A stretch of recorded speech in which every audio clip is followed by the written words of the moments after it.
This is Gary Owen with the Get Some Podcast. I'm excited about this week. I got a sore throat, but I'm negative COVID tested. Old friend. Yeah. We met in 2006 in New Orleans, shooting a blockbuster film, College. You saw it. Everybody saw it. I love getting my 85-cent residual checks. You get 85-cent residual checks? I've gotten some from college. Damn. Have you gotten any? No, I guess I did years ago. You had to. Back when the DVDs came out. That was probably the last time I got it. That's how old that movie is. So me and Andrew, this is Andrew Caldwell. What's up? AKA in the new Matrix. Yup. That is my new name now, in the Matrix. What's your character's name in the Matrix? I play Jude Gallagher in the Matrix. Jude Gallagher. Let's get into that in a second. Sure. I want to catch up on College. Yeah. So my favorite stories about you, I got a couple. So we shot this movie in New Orleans, 2006, called College. Didn't really take off like we thought. It wasn't our fault, though. Not our fault. It wasn't our fault. The actors delivered. It was a flawless film filled with perfect performances.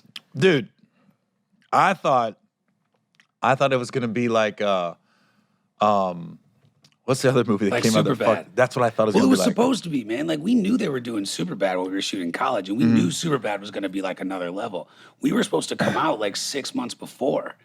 And so we were like the raunchy, like setting up Superbad to succeed. Yeah, we were rated R. Yeah. Titties everywhere. Everywhere. And then something happened, the movie got pushed after Superbad, so then we just looked like a ripoff. Like the week after. It was so close after Superbad. And the bad part is we had all the characters look similar. The exact same. You were Jonah Hill. Bro, so to this day, so I know we're on track to, but we're talking about College. So to this day, so Matrix comes out a couple weeks ago, right? And so people are hitting me up on Twitter, fuck you, you suck, like say, what everybody says on Twitter. That's just what Twitter is. But I get this message from this dude who's like, I mean, bro, this guy went on and on. I can read him, but he was like, you did that piece of shit atrocity College and blah. I'm like, bro, that was like 10 years ago. You're still mad at College? Went on and on and on about like, how dare you do a movie like this? I mean, I'll pull him up, bro, but it was insane. I'm like, dog, you need to move on. Have you seen any other movies in 10 years? But you know what's weird about College? Even though it wasn't a blockbuster hit, even though critics or people that watch films pan it, I get stopped, and I'm not lying, at least twice a month, randomly. Well, what happened was, so the movie comes out, movie tanks, right? Again, they're making DVDs at the time. So they couldn't sell the DVDs. So what they did is they sent a bunch of DVDs to Iraq and Afghanistan. I mean, for the military. Yeah, for the military. Because like the whole movie's like tits and partying and like whatever. So all these dudes were over there watching this movie every day. So I didn't know that. So they all come back from Iraq and Afghanistan. Now they're civilians and they're seeing me or you, whoever, out. And they're like, yo. That makes sense. Yeah. Because I'll never forget, I was in Seattle. And usually when I get stopped, it's by black people for... Why? I don't know, because I'm black famous. Oh, right. Yeah. Usually, if I get stopped by 10 people, 9 of them are black, right? I'm crossing the street in Seattle, and this is 2013. And the guy goes, that's him, right? That's him. It's white dudes, right? High and tights, similar to my haircut. You thought you were getting served. I didn't know. No, I wasn't getting a divorce back then. But I'm looking, I'm like, how do they know me? Where do they know me from? They go, that's him, right? That's him. And they was like, Bearcat. And I looked, and the motherfucker's like, I told you that was him. I told you. And I was like this. What the fuck? That was the first time I got stopped that nobody knew anything else I did but College. Yeah, it's huge, man. It's all like big bros like who fought over there and they came back. And like, dude, I'll never forget. I was like, I just turned 21. I was like 19, but I'm at this bar and I'm chilling and nobody, I mean, dude, I was on Hannah Montana. So like up until then, that's the only like love I ever got. So I'm at this bar and I'm like boozing and this big fucking dude walks up to me and he's like, hey. I'm like, oh shit. He's like, you that fat dude from College, huh? I was like, yeah. He's like, yo, guys. And like all these like Marines and dudes run over and they're just buying me drinks all night and shit. And it's still, to this day, dude, I still see that shit. I think you told me that, but I must have deleted it from my memory. Yeah. That it got sent over to all the soldiers. Yeah. That was such a, if you asked me what movie I had the best time though, it's probably that. Just because of Verne. Yeah. Like me and Verne got close on that movie. Yeah, you did. Jesus Christ. Well, in that movie, it was art imitating life. You know what I mean? Like we were in New Orleans. It was like right at the tail end of Mardi Gras. Yeah. And the movie was about like getting fucked up and partying. So like that's what we did. Like it was just art imitating life. Like all those beers. Like I remember in New Orleans I had this beer company called the Beat a Beer. And it was like strictly in New Orleans. And so they were like bringing in these kegs. And bro, I'm underage. I'm 17, you know? Yeah. And real beer in the kegs. I remember one time we were doing this scene, which I'm sure we're going to talk about, the big Bearcat scene. And there's this actor, Nick Zano, and I'm sitting on his back, and we're supposed to be smoking weed. And so I'm putting real weed in there and everything. And I hit it so hard, and everybody's cheering that I'm coughing, and I puke on Nick's back. He has no idea. And I'm just like, ugh. And like, if you look close as the camera's panning, you see me just puking on Nick Zano's back. For real? Yeah, it's awesome. It's awesome. What? Okay, 2 stories I remember, me and you specifically, was I had a nude scene in college. And they kept trying to put the cockstock on me, they call it. And it was too tight. And I go, because they got a big dick. They don't make them that big. Yeah. That's why he's black famous. That's why. No. So I got to do this damn near nude scene. And I really don't have anything on. They got this little piece of cloth that I guess they thought was working. Really wasn't. I just remember they say close set. I thought the nude scene would be 4 or 5 weeks in. No, let's do it day 3 of shooting. I'm like, can I get to know motherfuckers first? Yeah. Then they say close set. They don't say close set. We're at a frat party. So there's literally 40 extras. And producers, I'm going like this. This was not, when I think close set, I think Monsters Ball. You're right. I think cameraman, director, Halle Berry, Billy Bob. Right. Not 40 dudes I don't know, these actors I barely know, and your ass, the first time we come out, like dress rehearsal basically, and I do, I'm naked, he's like, hey Gary, I thought you being on BT, I was expecting a little more. I was there, and I just met you. Well, no, because the day before, so like, you and I both, like, we're improv guys. Like, that's sort of, especially back then for me, that was like all I did. And so we're doing this, it was our first day working together, and we're standing on this bar. I forget what the scene was about. And you were next to me, and we had just met, like maybe the day before or something like that. And you kind of start like riffing and like going off. And I'm like, in my mind, I'm like, oh, here he is. Like, found him. I found the dude that I'm going to like play with for the rest of this movie. Like, here it is. Because, Kevin Kovacs was like an American Idol actor. He had never been in a movie before. Yeah. Drake Bell. Hey. Sticking to the lines. Yeah. Sticking to the lines. And so when Gary's like, I can hear Gary, and like, he's not saying anything audibly, but I can hear him doing something. And I'm like, oh, this is perfect. And we turn towards each other. We start going, and then the rest of the movie, it was just it was history. But it was like you were the ad lib, let's say, guy for the 3 younger guys. Yeah. And then I was for the 3 college guys. We had Zach Krager, Nick Zano, and me. So it was like I was the one making up shit the whole time. But that's how I got the part too, because I don't know how you got it. I videotaped myself on camera, and I'll never forget as long as I live. Did I tell you a story how I got the part? I don't think so. I put myself on video. I was headed down to the Bengals-Ravens game in Cincinnati, Thursday night football. I'm on my way. My agent calls, they need this audition tonight. I go, huh? They go, tonight. I go, fuck. Called a buddy of mine who had a camera set up, right? I said, dude, I got to come in. Can I come in? And I'll pay $50. I need to do this audition before I head to the Bengals game.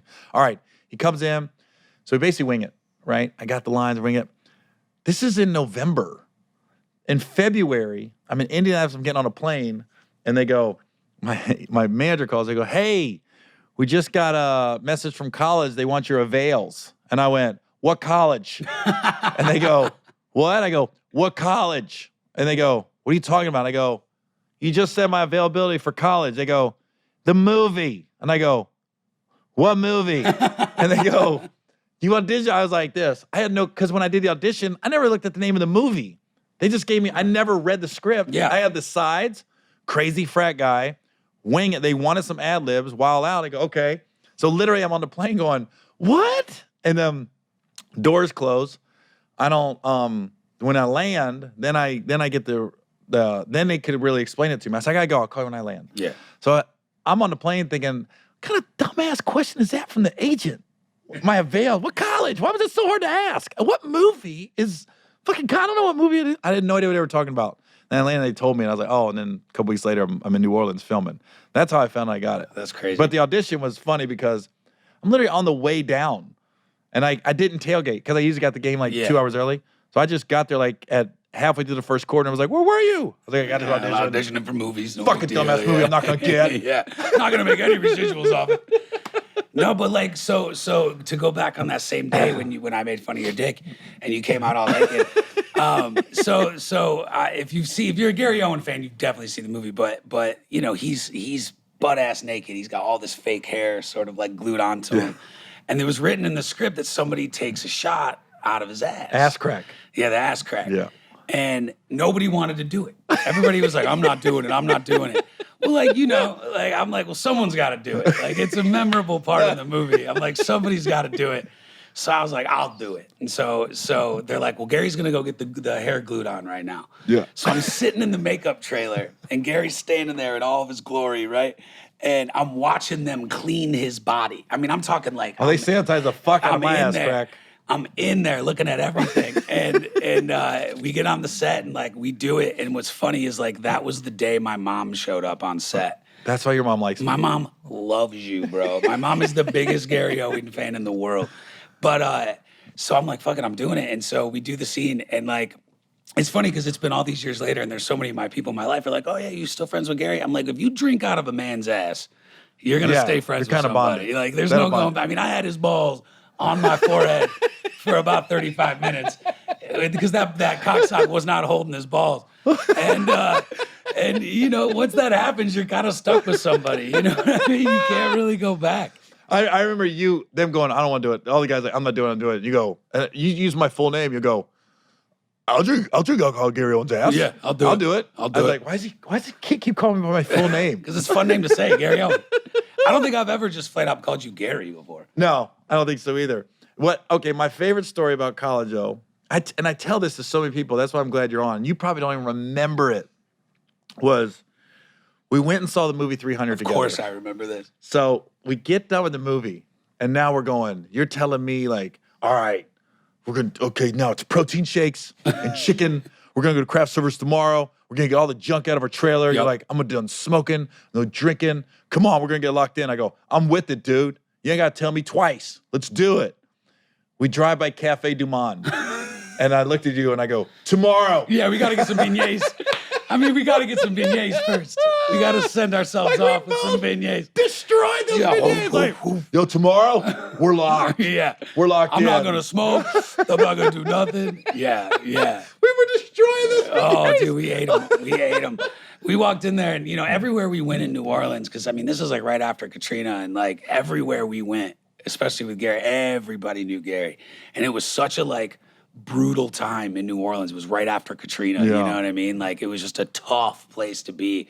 And like walking around with you, we went into this, I remember this, we go to the beignet shop, and everybody in that spot was just like, Gary Owen. And so we're like kicking, we're hanging out, and like the joy that these people had after this horrible experience watching you and me stuff our faces with these things. I remember that probably more than anything about being in New Orleans. Just because like seeing these people like see you and you go in there and hang out with them was just such a cool like moment. I'm sure they remember that shit too. Yeah, it's different now. I'm bougie. Yeah. I'm standoffish. I just had a guy on a couple weeks ago that said, he goes, I'm kind of a prima donna on set. I go, no, I'm not. I go, I show up on time. I know my lines. I go, I just ask that you have what I need in my green room when I get and there. now you're fired. Yeah. No, I don't never do that. I said, I don't tell people what to do. I always ask for things. I go, but if you're asking me to be on set at 5 a.m, and I'm asking you to have coffee when I get there, if that makes me bougie, I don't know. Listen, you're bougie, Gary. I don't know. You've changed.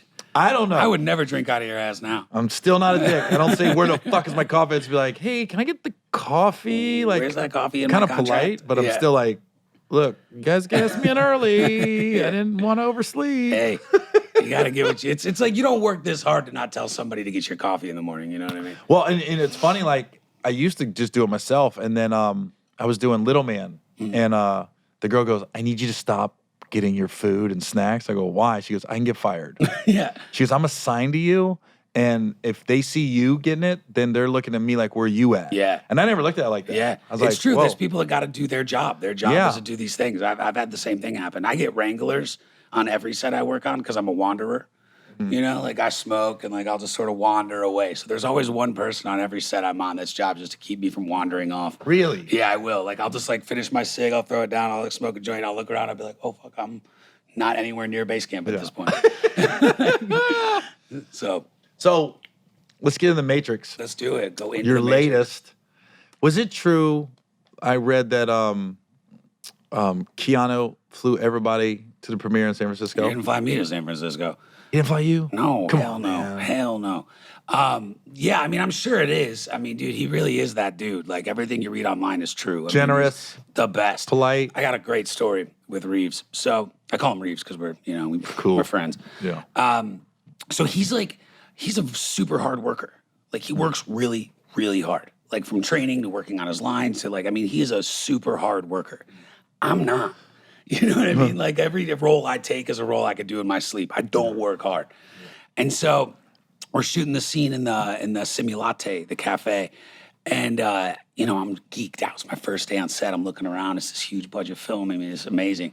And he walks up to me and he goes, "Hey, man, you want to run the scene?" And I go, "Nah, man, I'm good. This is my audition scene."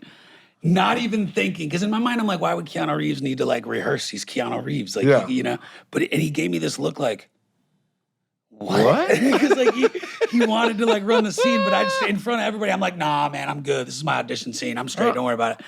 And I look at the PA, my wrangler, and I'm like, that was so nice of him to offer to run the scene with me. And this PA looks at me like, "You're an idiot. Like, You're an idiot." You didn't run the scene with him?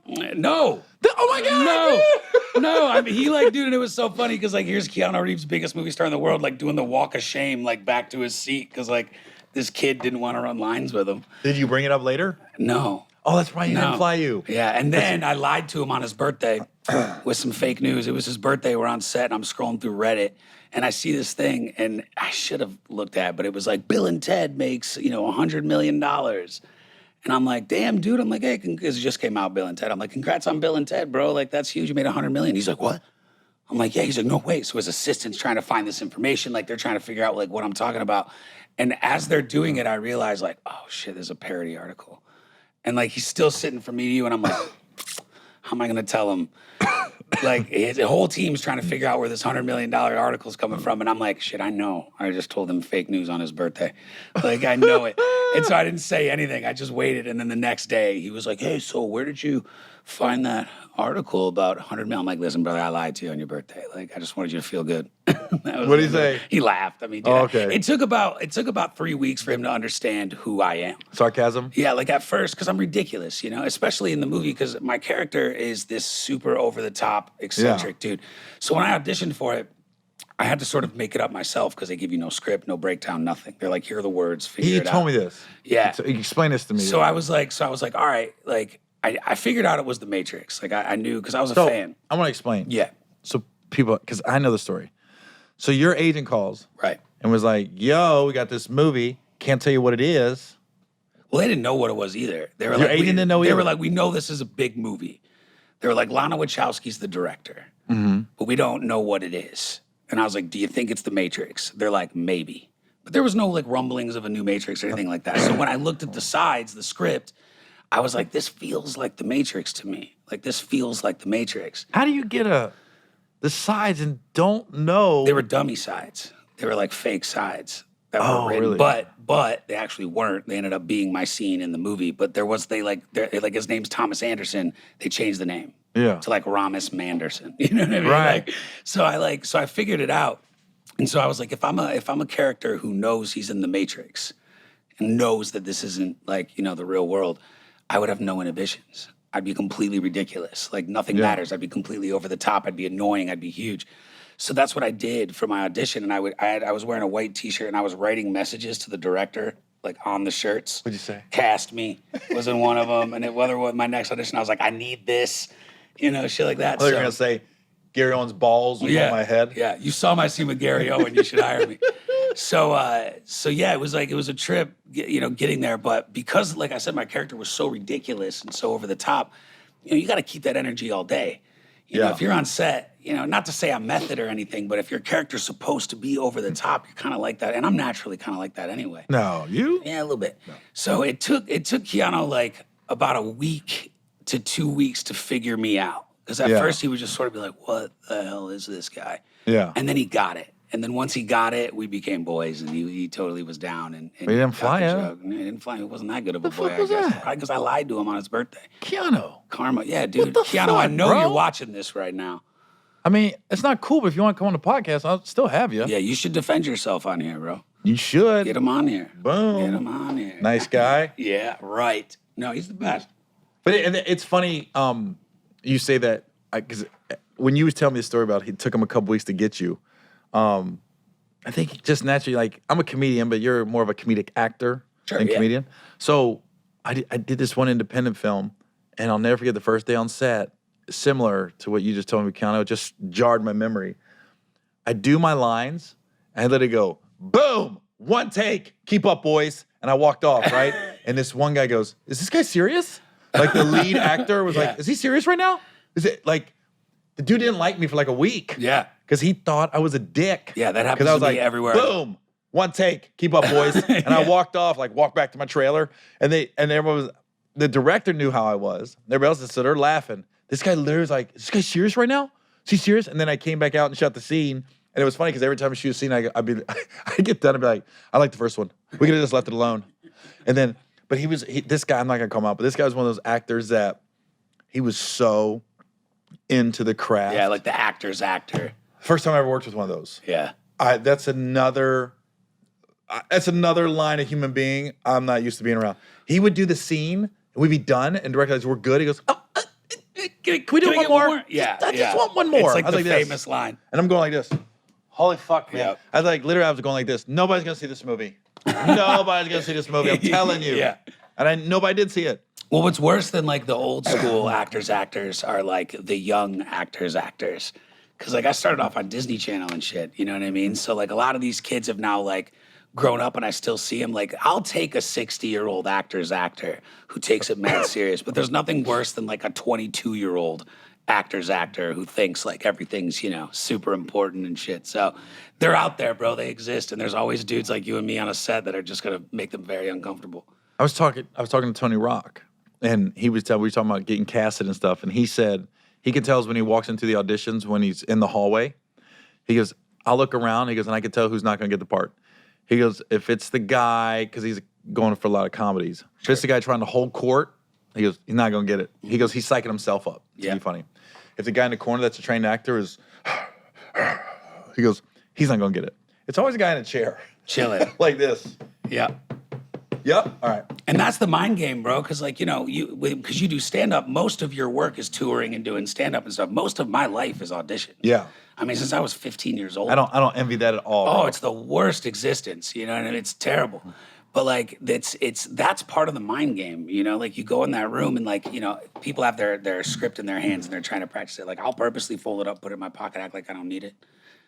Or like I've asked actors, "You want to run this? You need help running it?" Like that's sort of like. Do you have any audition stories where you just forgot, went blank Oh in my the God, audition? a bunch, so many times, Many times. Do you feel like the world's gonna end? Or are you past that? I'll tell you at first, yeah. But see, the thing is, like because I improvise, I don't really ever fall that flat on my face. Like if I forget the line, I'm just gonna change it until I figure it back out.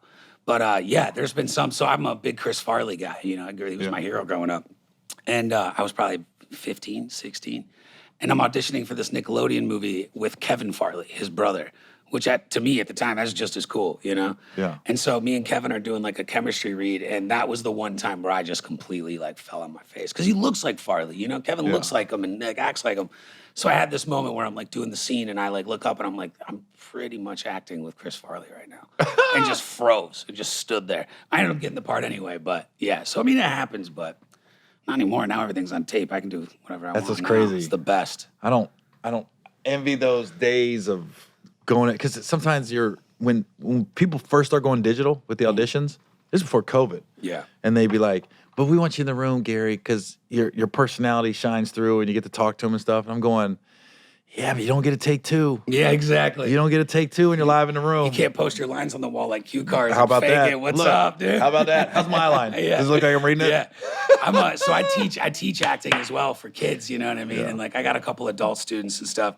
And they'll come over for like self-tapes and like they'll see my setup in my office where I got like my cue card TV, And they're like, "Oh, can I?" And I like don't want to teach my students to do this because it's like once you do it once, that's it's what hard. you do now. Well, like you said, you're quote unquote kind of lazy with it, or Keanu's a hard worker.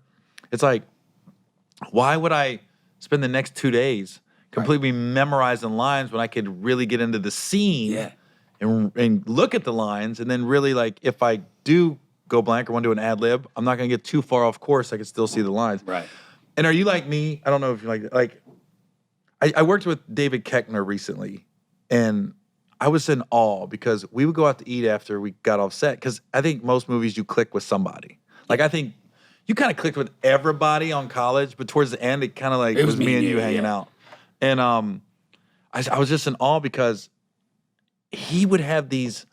I'd be in scenes with him, and he'd have 4 pages of dialogue, and I might have a paragraph, right? And I'd see him show up in the morning, bullshit with everybody, not really look at the scenes, and then we go out and he'd look at it real quick, put in his pocket, and nail it. It's crazy. And I'm going, yo, dude, how the fuck do you do that? I was with you last night. Like, I walked to your hotel room, said goodbye, and then we got up at 6 in the morning. I said, how did...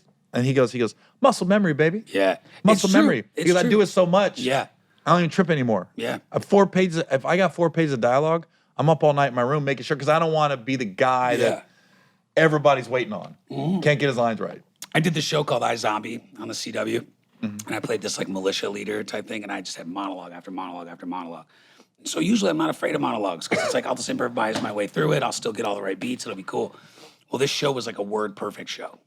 Like you couldn't, if the line is the and you say the, cut. Like it's that serious. Like it was crazy. And so my first day filming, they're like, cut. Like, the line is we are, not were. And I'm like, Jesus, this is crazy. So I started getting in my head. I'm like, shit, I got 19 episodes of this thing I got to do. This is the first one. And there's no way I'm going to be able to pull this off. So what I had to do is I would have to record myself and like my girl, like reading the scenes. And I'm in Vancouver and there was a lot of time alone. So I had headphones in, listening to myself say this monologue over and over and over until I finally got it. And then I show up on set and I still fucked it up. I still couldn't get it. All that, and was it SAG minimum? Yeah, right. Jesus Christ. Yeah, background, really. My thing about film, and you probably don't appreciate this, but I do more doing stand-up, right? Yeah. So a lot of times I do a movie, I'm taking a pay cut. Yeah. Because I got to carve out 5-6 weeks or something like that. And people don't realize, they think you're just in a movie and you're automatically a multimillionaire. Oh, yeah. Because you told me the story, and I don't know if you want to share it. You told me about The Matrix, and you told me your pay. And I could be wrong. I don't want to repeat the story wrong. But didn't you say you went to Germany for a day? I went to Germany for 3 months. For The Matrix? Yeah. I thought you said they flew you out for a day and flew you back. No, they flew me out for a day to San Francisco. And then I flew out to Berlin. Backwards. Yeah, and this is like peak COVID too. This is like right at the You were 3 months in Germany? 3 months in Germany. Didn't you say the airline ticket was more than what you were making? For sure, like double. Like double. It was one of those things. I got the story backwards. I was telling people, because when I went and saw the movie, I put you on Instagram. Oh, yeah. And so I was telling people that I knew, and I was like, yo, my boy's in this. And I go, I love it. He didn't get paid shit. I told him, I go, dude, he told me he told me they flew him to Germany for a fucking day. No. And he saw the airline ticket and it was more than what he made filming. So I was backwards. San Francisco for a day, Germany. Okay, I had it backwards. But still, the airline ticket was still the airline ticket. So I'm only supposed to be in Germany. I ended up making more money because of the 3 months that they kept me there because like they didn't want to fly people back and forth. But I was in Germany. I shot the big scene where everybody's talking about bullet time and all that stuff. And there was one more scene I was supposed to do, right? So they were like, we're going to keep you here. We're going to come shoot this like big scene. Okay. I waited 3.5 months. Finally, one day, 10 o'clock at night, they're like, you're wrapped. I'm like, what?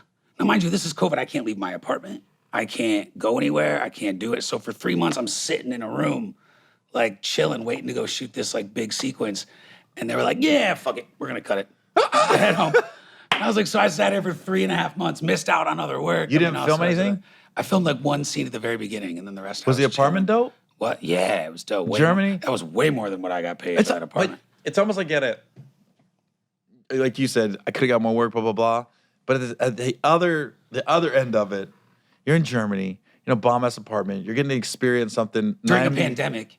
So like no one's working, no one's making money, no one can do anything, and like I'm you're living like a life nobody's gonna see. Right. You're getting to work with Keannu. Yeah. Germany, that's the one thing I haven't done yet. And there's a lot of things I haven't done in my career. But one thing I want to do is go overseas, completely different culture, not Canada, right, and shoot a film. like a major film where I'm there a couple months. I get to really dive into the culture a little bit. I just, I'm getting Oklahoma City. There's nothing wrong with Oklahoma. I've been to Claremore a couple times. Last movie was Vegas. Yeah. I've shot, 2 movies in Vegas, a couple in Vancouver. It's like, but I haven't done that yet. So it's cool. I mean, it would have been cool if it wasn't during the pandemic. I think it would have been a little cooler. But at the same time, I'm full of shit because I don't like to do shit anyway. Like, I don't really do anything. So, like, I like to use the pandemic as a reason why I didn't go to, like, the Berlin Wall. Yeah. But in reality, like, I wasn't going to go anyway. Like, you get comfortable, you just get lazy too. Like, I'm not a foodie, but I love trying different stuff and seeing different cultures. So Germany? They had me quarantined for 2 weeks in this village, right? And it's me, the sound guy, me, a stunt guy who's from China, and this EPK guy who's this like Jewish guy, and me. And we're in this village in the middle of nowhere in Germany. And it's a donkey farm, like a legit donkey farm. Like when I say the middle of nowhere, it's a farm of donkeys. It's exactly what you think it is. And so we're in this weird ass. What strip club was that again? We're in this like weird ass like hotel that used to be like a nursing home. Like there's nothing close by, and so there's a grocery store that's like half a mile away. So we're all gonna walk over there, and so we leave the hotel, and as we're walking, we see this big fucking Aryan dude, shaved head, tattoos. Even his dog looked racist. Like he had this big like nasty looking dog. And I'm with my buddy Shane, who's Chinese, and I'm with my buddy Matty, who's Jewish. You could tell. And this dude starts following us to the grocery store. And I'm like, oh shit. I'm like, and Matty goes, hey, I think we're in trouble. I said, bro, I think you're in trouble. I was like, and now we're with this stunt guy who's like Keanu's like coordinator. And I'm like, if anything happens, like this dude will fucking kill him with his bare hands. Like, no big deal. And Shane's like, nah. So this dude's like following us around, and we're like, this is super uncomfortable. Like we're in this weird village. Like clearly they've never seen American people. Clearly they're caught in some bullshit from the past. And so we get back to the hotel, and the guy working there, this German dude, spoke very little English. He was like, you two probably shouldn't leave the hotel. And we're like, what? He's like, this is a full-blown, like, this village is caught in time. You know what I mean? So, like, now we're stuck in this, like, crazy, like, Nazi town in the middle of nowhere. And now I got to go grocery shopping for everybody. Jesus Christ. I'm walking around with 30 bags of groceries. Why would they put you up there? Because what happened was with COVID, there weren't as many places as you'd think to, like, quarantine.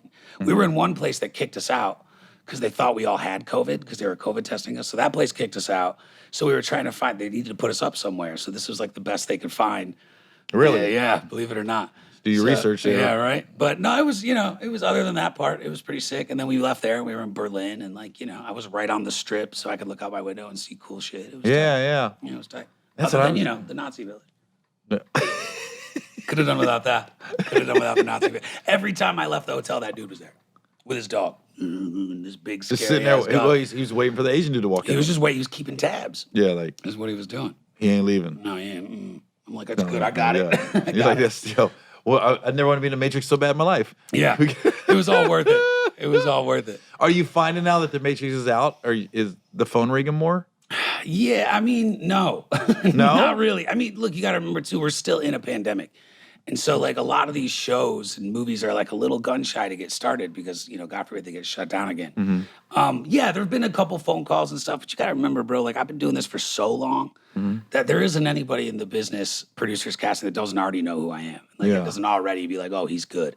So it's just a matter of, like, the next gig. What did happen is your boy got verified. That makes a huge difference. On social media? Yeah. So, like, that was the one thing that Matrix did so far. Not the one thing, but it was something that was huge because when you're auditioning for these roles, these producers, they look for shit like that. Really? Yeah, oh yeah, they care. Like, that matters. I can't tell you how many times I've lost out on jobs where they're like, you're the guy, but you don't have a lot of followers.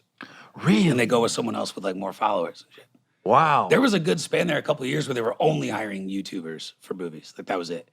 And now it's a little different. But I didn't know that. yeah, it's important, dude. It matters. Because at first my reps are like, why do you care so much? Like, and I'm like, it's not about flexing on the gram. It's about people seeing that and being like, oh, this guy, But, it makes sense. I had developed a TV show, and we're still trying, but you know how that goes. Hopefully it sticks on the wall. But the head of the studio got wind of me from TikTok. And I don't do videos. I just post my stand-up on TikTok. Yeah. And he was like, yo, my kids were on TikTok a lot, so I had to get on to keep up with the times. He goes, and I started seeing your stand-up pop up, and I started watching it. I go, wait a minute, like you said, I've been doing this shit 20 years. All the shit I've been on in movies, I go, this head of studio knows you from TikTok. Of all the things. Granted, it's still my work, it's stand-up, but I'm like, that's mind-boggling thing. Not YouTube, where my stuff's been on for 10 years. Yeah. Not Facebook or anything. TikTok? That's when I call my web guy, I go, dude, every week, 1 or 2 stand-up clips on TikTok. Yeah, we got to get it on there, dude. One of my buddies was, I'm not going to, in case he doesn't want me to tell the story, I won't say, but he's in this like super famous band, this like really popular rock band. Bono? Yeah, it was, okay, fine, you got me. He was, it was a couple like mid-2000s, this huge like pop band. And they went like platinum 3 times. I mean, they were a big deal. Well, then, it dries up, sort of quit working. He wasn't really doing anything. He's still writing music. And so my man was like about to pawn his guitars. And like, they're his world. About to pawn his guitars. And like, he was really struggling. All of a sudden, dude, his song becomes like the new trendy song. Old song, but new on TikTok. And so all these kids are doing dances and shit to it. Chocolate Barbie? Yeah. My man made like 3 mil in like 6 months. He went from like nothing to like boom. Crazy. Because of TikTok, bro. I can't get on TikTok. It's too weird for me. I don't like watching little kids dance. I don't do it for that. It's literally, I'm going a whole different route. I can't keep up. Well, plus it's not my generation, Right. So I can't keep up with the songs and the what do you call it, imitating different scenes and stuff like that. So I'm just strictly put my stand up on there, and they constantly put on, and even the podcast. We'll do clips and we'll post it on TikTok, and some have gotten millions of hits. If you're talking about something interesting that nobody's heard, and that's the good. That's the one good thing about TikTok too, is like it's opened up to a whole younger fan base. I'm posting jokes from 2001. Yeah. And they're like, oh shit. I'm like, well, bro, I get that, man, because when I was younger, I started off on kid shows, right? Mm-hmm. And so for most of your career, especially as you get older, people are like, damn, you were on Disney, you were on Nickelodeon, you were on this.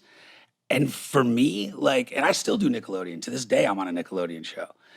Because now I have a fan base that spans generations. Mm-hmm. Like, I'll be out, and some kid will come up to me and be like, oh my God, I love you on Henry Danger. And then their mom will be like, yo, I loved you on Good Luck Charlie, or I loved you on Hannah Montana. Yeah. And so now Matrix comes out, and I'm getting most of the love I've gotten are people who've been following me for years. Yeah. That are like, bro, I couldn't believe it. Like, when you came up on the Matrix, I was so proud of you. Like, I've been watching you since I was a kid.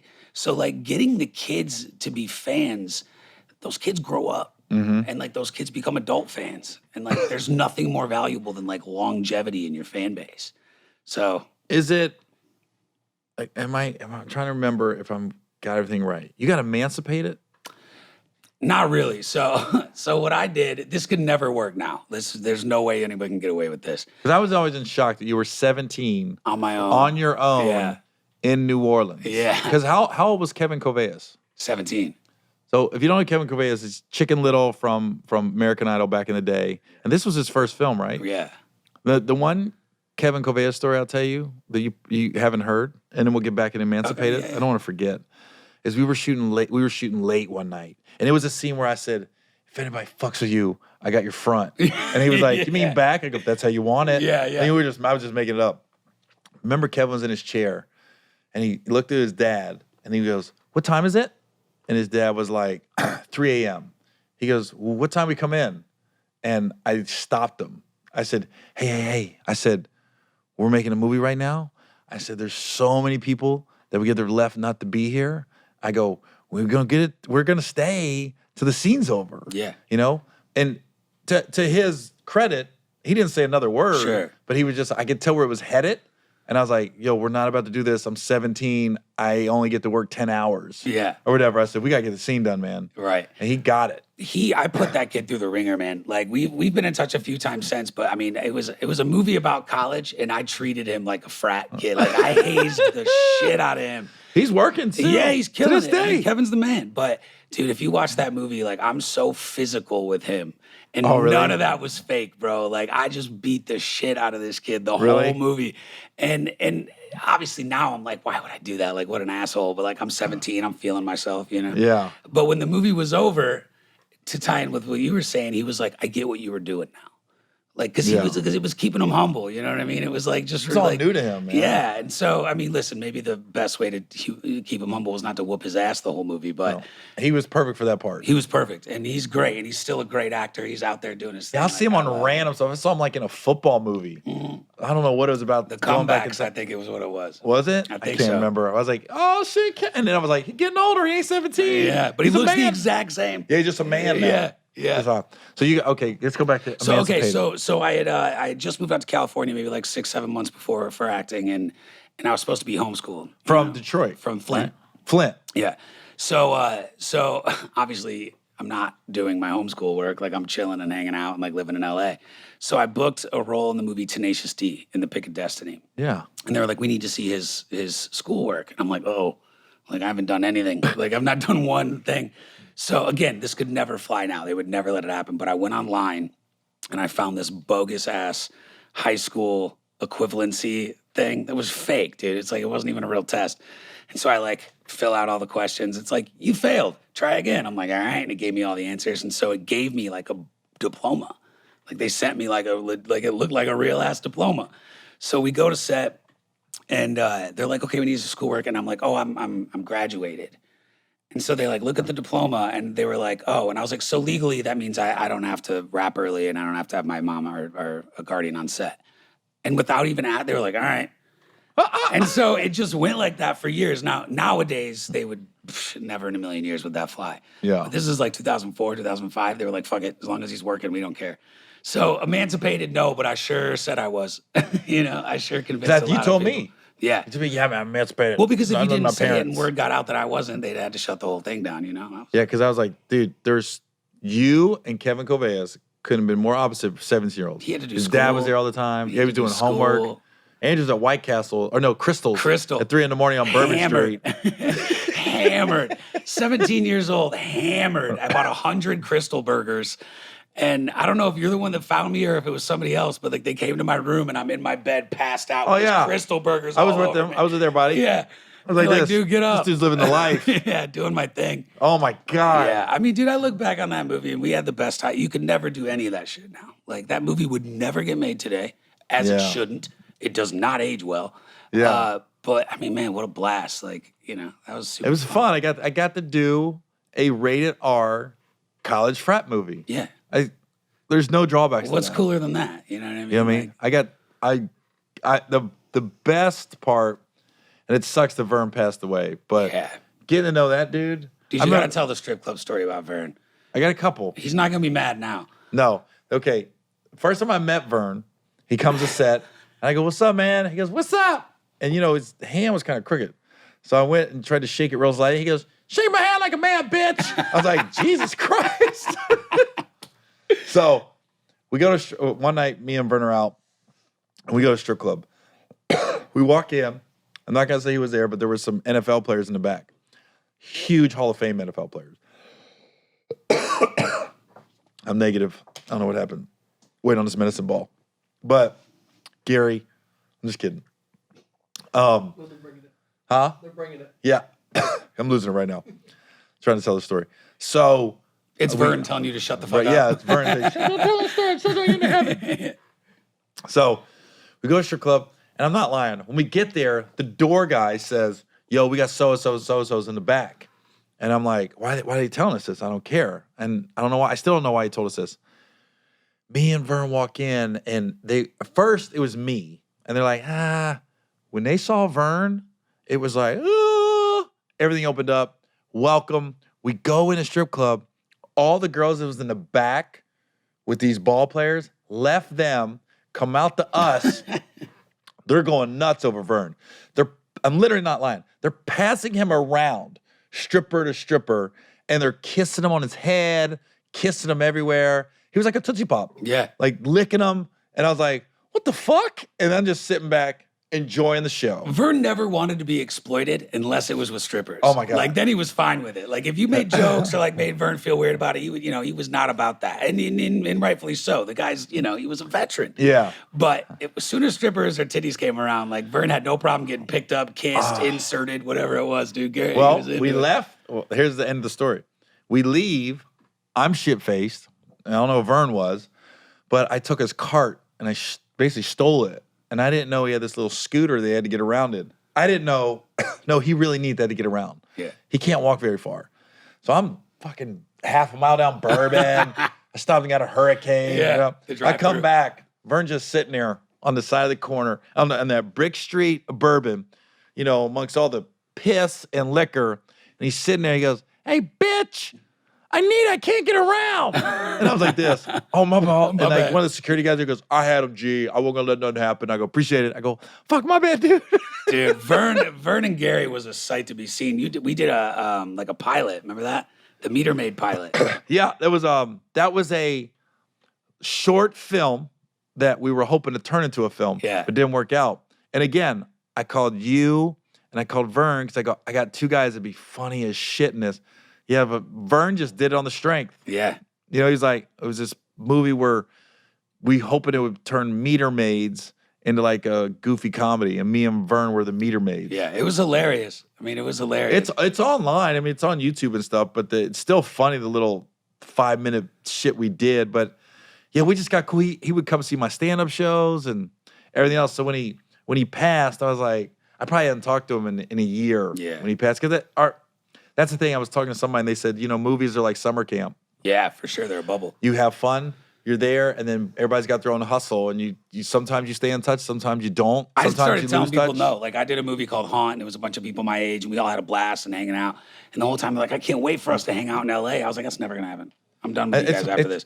Like, quit playing. Like, we're not friends. Like, we are in a bubble together. We're having fun, and when this is over, I'll never see you again. It's weird Yeah. how that happens. The only movie that we somewhat stay in touch is Think Like a Man. Yeah. Like the 6 guys, we got our little text chain. We're there supporting, and granted, over time it gets less and less. Sure. But the first couple years of Think Like a Man and Think Like a Man 2, it was like anybody had a movie, a stand-up, anything coming out, we post on our social media and everything. I feel like it's a little different with comedians too, though. You know what I mean? Like, there's such a checks and balances with comedians. I mean, maybe I'm wrong. You would know, but I feel like there's a little bit more of that like camaraderie with comedians. I have a lot of friends that are comedians, and it's sort of like I was saying the other day. It's like if you're a new comic and you're working with someone who can give you an opening, like, you know, let you open for him and stuff. Like, there's that scratch my back, scratch your back sort of mentality. I feel like comedians, you know, you guys run into each other more, I think. Yeah, of than- course. than Well, we we're do. always working too. Yeah. It's not like a movie where you're done And that's it. and you're all going on your own grind. Stand up, yeah, we're all going on our own grind, but we might get a show where there's 4 or 5 comics on the show. We're Right. like, oh shit. Yeah. I just finished one called Back on the Strip, and the director was a comedian. I came up with. He hired all comedians. The only one that wasn't a comedian was Wesley Snipes, but everybody else was comedians. Yeah. And I was like, I remember thinking we sat in between takes, telling road stories. Yeah. And the coolest part about it was Wesley just listened. He was so enamored, and I'm like, fuck our stories. I want to hear about Blade. Yeah. I want to hear about why Make Can't Jump. Yep. I want to hear about the bad video with Michael Jackson. You know, we just sat back laughing and cutting up, and he was like, I was like, it was weird because you just see Wesley just sitting.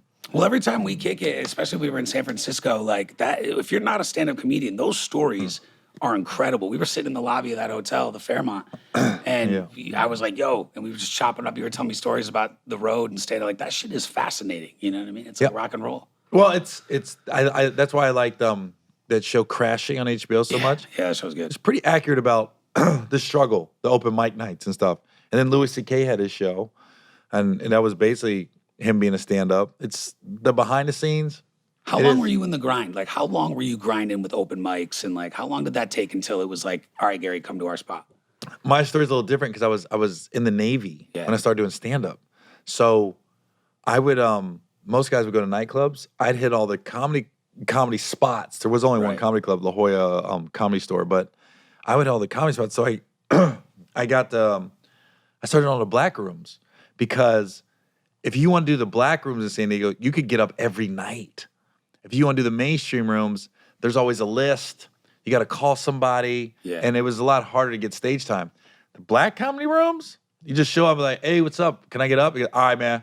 Yeah. And it's almost like they wanted to see a white guy shows up. Yeah. Let's see what this motherfucker's got. Like a novelty. Yeah. Yeah. Really, it was so, but they did it with everybody. You could get up. But it wasn't just stand up. Like on Wednesday nights, El Torito had karaoke night, and it was a Mexican restaurant.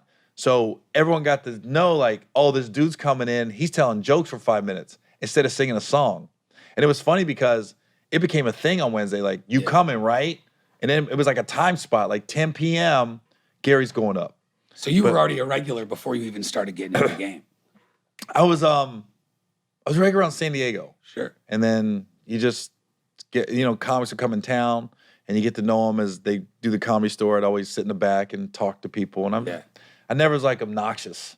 Yeah. I'd always come out like a fan. And then they get to know you and then start getting up in LA. And so I would drive. It was funny. I had an S10 pickup.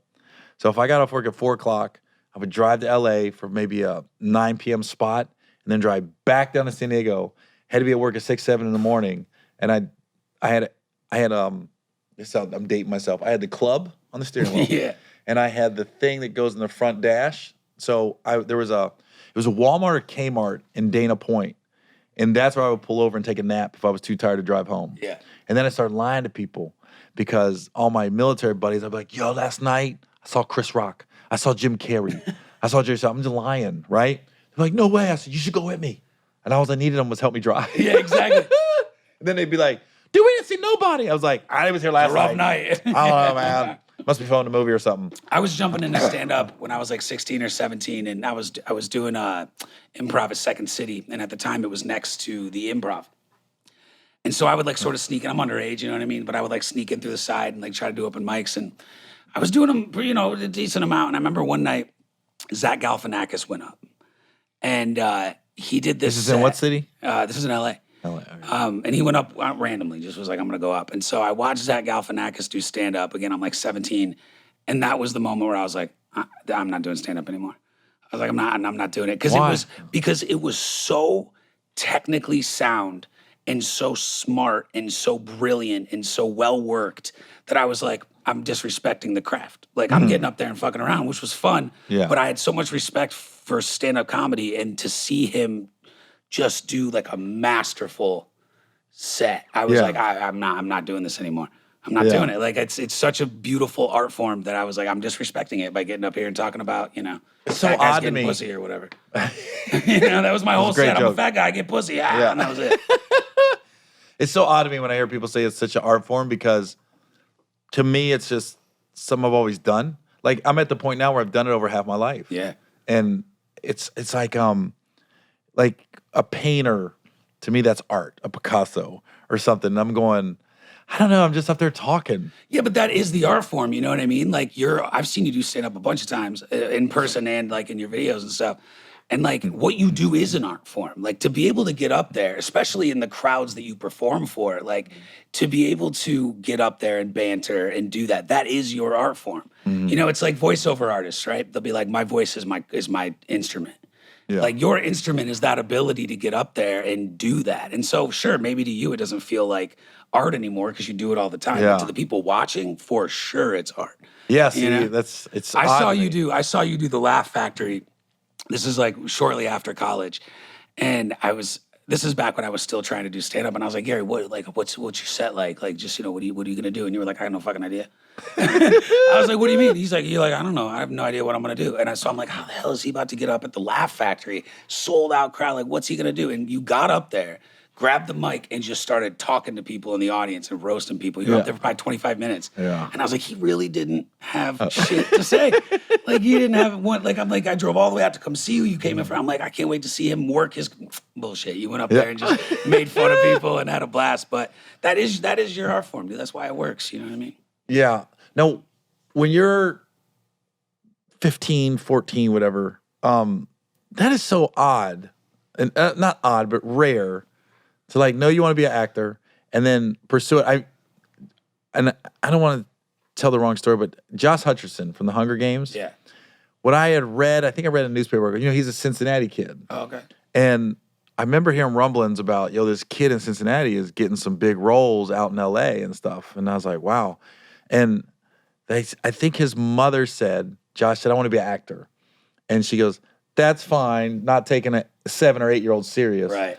But he kept coming back, and then he'd have like newspaper articles. And he'd say, hey, they got auditions for this. They'd be like, hey, this. And he kept bringing it to his mom. His mom was like, wait a minute, this kid's serious. Yeah. At 7 or 8 years old, he knew what he wanted to do the rest of his life. and it worked out. Did you always know you want to be an actor? Well, I always knew I was always performing. You know what I mean? Like the Usher My Way album, like that whole album was performed for my whole family all the time. You know, so I was always. That was the last album I thought you would say. Yeah, dude, that's my jam. To this day, if I karaoke, it's My Way or 8701 or Deborah Cox RL, We Can't Be Friends. And I do both parts. Yeah, I could see Deborah Cox. Perfect harmony. So yeah, I was always a performer. I was always the class clown. I always, I would do stand up at talent shows and shit like that. But I played sports. Like I wrestled and I played football. And I became ineligible for football because I failed home ec class. Whoa. And so I couldn't bake? I didn't sew. I couldn't sew. Couldn't do it. Wasn't into it. And so I didn't want to go home after school. My mom worked, single mom, you know what I mean? So I didn't want to sit at home and chill all day. So I just found out I can't play football anymore. And there's an announcement on the school PA that's like, hey, we're doing a school play. And if you want to come out and audition, come audition. And I was like, do you got to be eligible? They were like, no. I was like, dope, I'm going. So I go in. Coming in hot. That only took an hour. Hey, that Trenta, though. That Trenta Let's iced bring coffee, it. though. I was about to wrap it up. I was dragging. So, oh, thank you, bro. Appreciate you.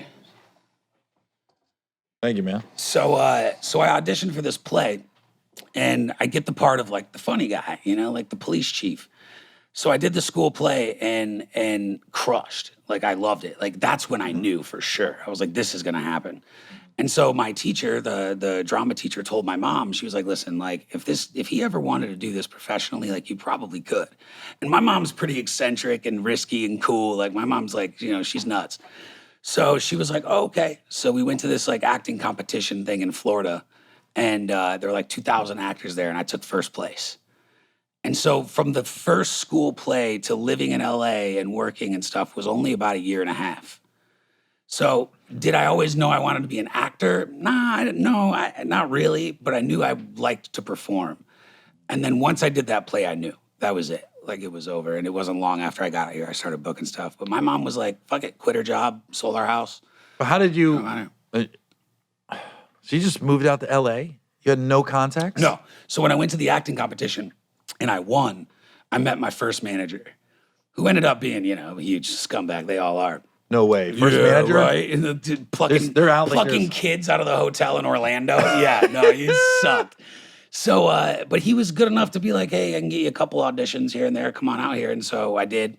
And I was with him for a long time. Made him very wealthy. He didn't make me wealthy. And then sort of the rest is history. So I wasn't showing my mom auditions in the newspaper or anything, but I was performing all day, every day. I mean, that was me in school. I mean, school was a stage for me. Like I didn't learn shit. Yeah. You're just one of those guys I always root for. Like, thanks, Gary. It's just like we did the film. You were so young, but you end up being like, you always had like it's like, I don't want to say old soul, but I didn't see you hanging out with 17-year-olds at 17. No. You know what I mean? No, like you fit right in with us late 20s, early 30s, Yeah. the age group we was at when we shot that movie. Well, I grew up in Flint, Michigan. And so like growing up there, like people age faster. No. Yeah. Like people Wonder grow why. up. And so, and so like all of my friends back home, we were kind of on our own, like we were, and like my mom was great and she was around, but she worked. I had a big old house with a basement. I mean, there were 15 kids living at my house at any given time, so by the time I got to LA and I was around like kids whose parents are stage parents or, kids who were out there trying to be bubbly, like I was already a hardened Flint boy, so that's why I think I've always connected with people that are older. Yeah. Like Keanu Reeves. Like Keanu Reeves, I'm just waiting for him to get my custom Rolex that he got everybody else. Did he? No. On John Wick, he got all the stunt guys custom Rolexes. I really wish. What was your rap gift? He actually did give me a rap gift. So I can tell the story now because it didn't make the movie, but there's I'm going to call it a stunt for the sake of the story, but really all I was doing was like bending over and falling maybe that far off on the ground. Not a big deal at all. And he's in the scene sort of watching me. And so I'm doing this little prop fall over and over, and the crew is like, you all right? You good? You need a new pad? So I get up and I look at him, and I'm like, bro, I know why you do all these stunt movies. This shit is easy, dude. I'm like, this is great. I'm like, no wonder you John Wick. This shit is easy. And so I kept making fun of how stunts aren't hard and how like doing stunts in movies is like a sellout move. Like try cracking a joke and like. Yeah. So when the movie wrapped, he sent me the stuntman jackets that all the stunt guys got for the movie. He sent me one kind of as like yeah, you're a stunt guy now. So I did get a sick jacket from him that only the stunt guys got. Was it a bomber jacket? Yeah, it's like a sick, like I wouldn't say no, it's more like a pea coat kind of jacket. You know? Oh, wow. Yeah, no, it's fancy. Dude. Damn. Yeah, it's fancy. It's a nice coat. Did we get wrap gifts for college? We got to get something, didn't we? I got a bag. I remember getting a bag of condoms that said college on them. We got something. There was a gag gift. Yeah, it was something stupid. Did we get a wrap gift for college? I know we got T-shirts. I thought we got something. I know I got something mailed to me that was like almost like a souvenir set. It was almost like a promo kit. Yeah, with the condoms. Yeah, same thing. Yeah. That's what I got too. Did we get a wrap gift though? I don't remember. I'd still have my chair back hanging up in my office though. Oh, really? Yeah, I still got that. I wonder if I got anything from college. I was looking today to see if I had anything because I know I got photos and shit somewhere. So like this morning I was looking for something to bring in, but I couldn't find shit. I got some old photos. I got. There's one that always pops up on my timeline. I must have posted it at some point of me and Verne, and then I got. Did I got any of us? You know that sign that was hanging outside the Hustler Club? That it's like 100-year-old sign, and it's this big wooden thing like this, and it says XXX girls, whatever. It's like an antique.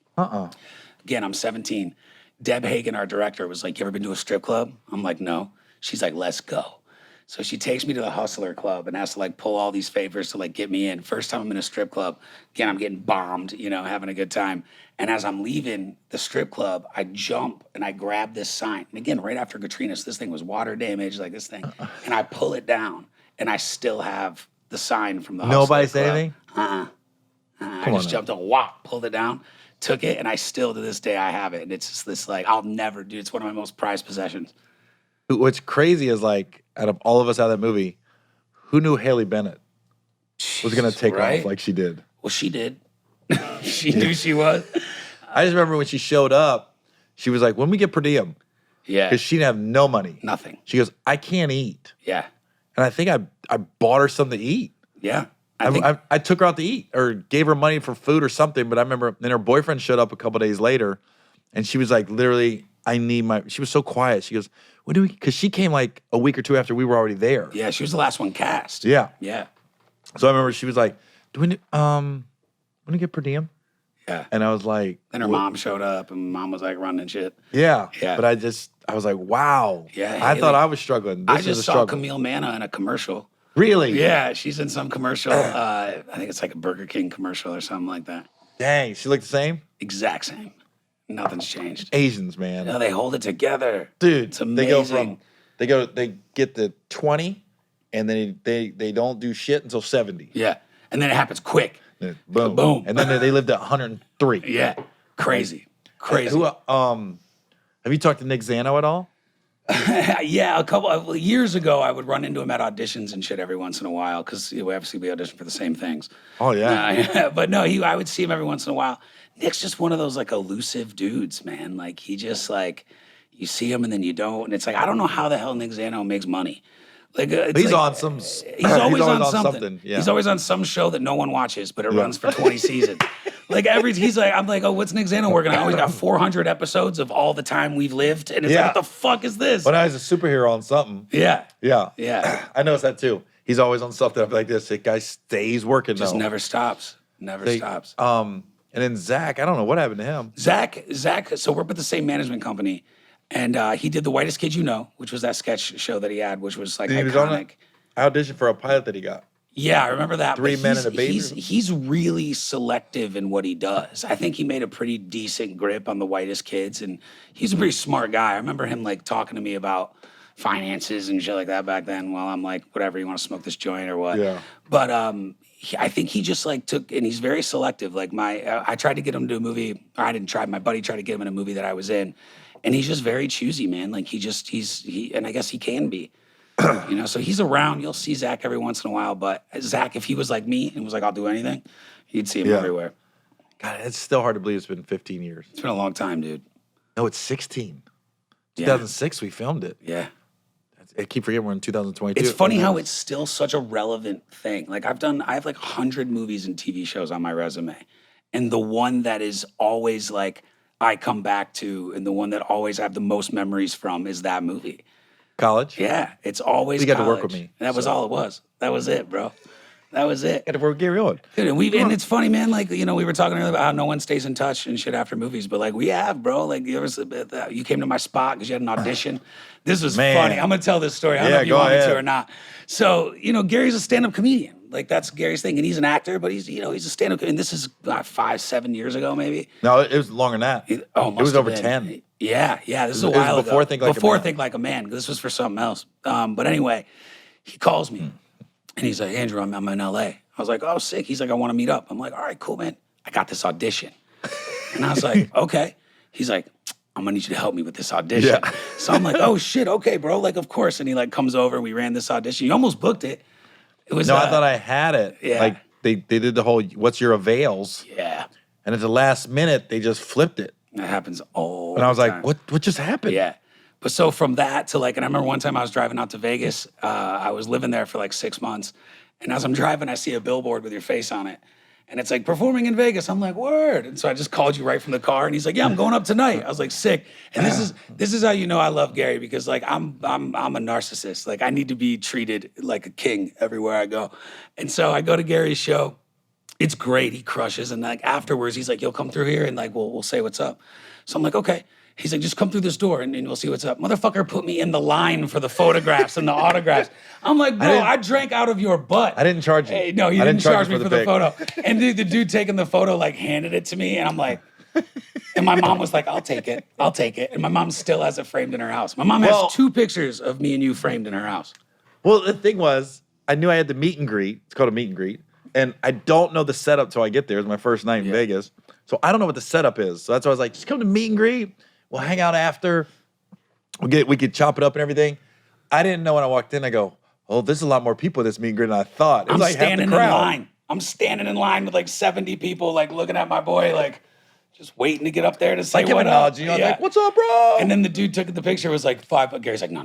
Like he tried to charge me. And Gary's like, no, 25. 25. Don't get the wrong idea. Don't get it twisted. I thought I was going to discount it 5. Yeah, no. I was like, no, he's good. Yeah. Drank out of my ass. He can have it for free. Yeah, he drank out of my ass. In fact, he can get 2. Yeah. 2 pictures. We held up the line for a little bit. Yeah. All right, man. Why don't I hold you up? This LA got to beat the traffic. For sure. Is there anything you want to pump? I mean, listen, man, just, no, I got nothing, bro. All right. Let's just, I'm waiting for the phone to ring. You asked if anybody's calling after Matrix. I said no. We'll wait till this airs. Yeah, this will change everything. Watch. This will change everything. Watch. Before we go, what happened with your car? Margaritaville? I got super involved in this. Oh, you had some of the best comments ever. I got so involved. What happened was, and I told this story a couple weeks ago,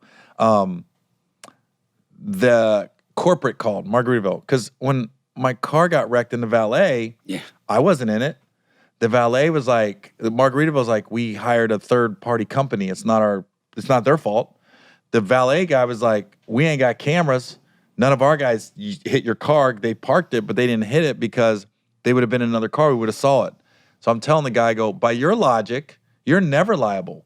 Why would you get cameras? Right. Because if something's missing, we ain't got cameras. Our guys didn't do it. The parking lot's empty, bro. They took me to my car. They tried to. There was 4 cars in the parking lot, and it was empty, and they completely ripped off the bumper. I took pictures, as you know. Yeah. What ended up happening was, thanks to my fans, everybody took over their Instagram page with Fix Gary's car. Your comment was the best with those girls walking back to the cabin. I guess their car is wrecked too. Yeah, I guess they got to walk home. Yeah. Dude, we went in. It was so funny. And like, dude, there's been a couple times, and we can talk about on the next podcast, when you've used your fan base to like help. Oh my God. Some shit go down. But what ended up, long story short, is corporate got involved and just said, we dropped the ball on this, and we're making it right. I can't say what's happening. Don't. But they're making it right. But what bothered me the most was everyone acknowledged it's not my fault. I don't want to say Margaritaville. The lady working that day at the front desk at Margaritaville, the head valet guy, that one guy, they both acknowledge I wasn't in the car. I did nothing wrong. I had nothing to do with it. Yet there was no like, let's make this right. any kind of way. The guy told me to call my insurance. It's a hit and run. That's what he said. This is a hit and run.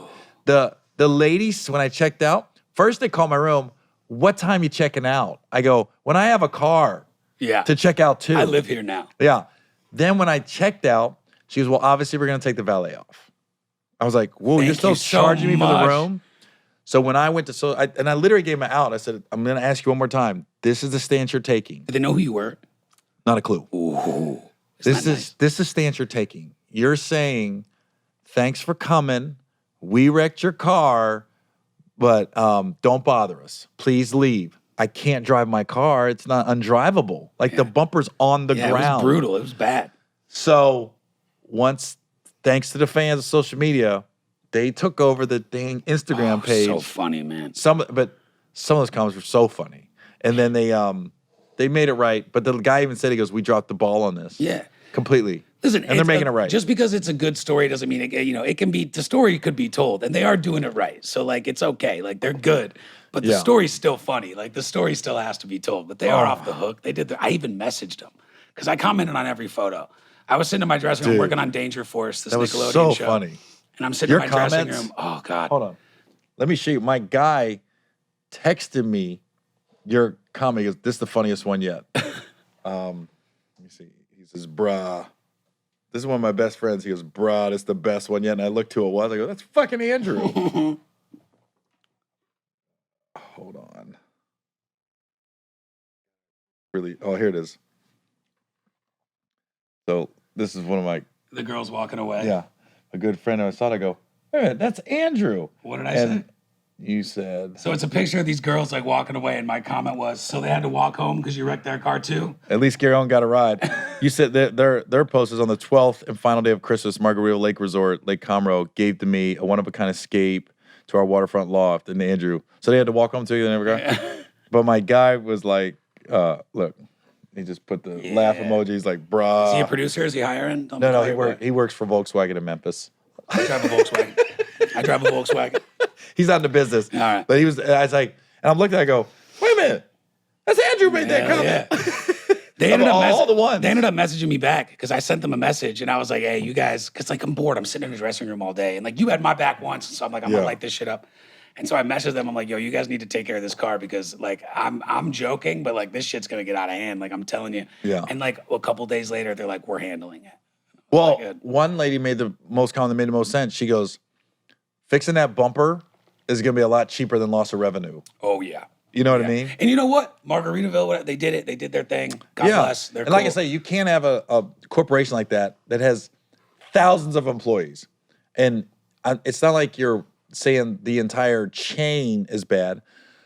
But at the same time, I think as an employee, sometimes you got to be like, this is work, but also, what if this was me? Right. What if my car was valeted and the bumper got ripped off and the place I'm staying at is giving no regard to...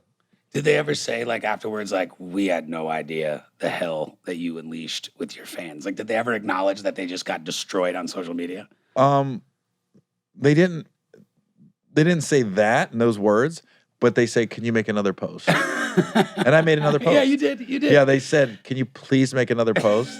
And literally one of the guys I was talking to, I said, yo, you got to admit, some of those comments were fucking funny. And he was like, yeah, some of them were. Yeah. Now that we're like out of the woods, kind of speak, he goes, yeah, some of them were hysterical. You know, you got to admit it. So, all right, man, I appreciate having my back there in the car. Of course. Bumper fiasco. All right, man, we'll see you in Matrix 7. Yeah, right. Let's hope so. Thank you so much. Appreciate it.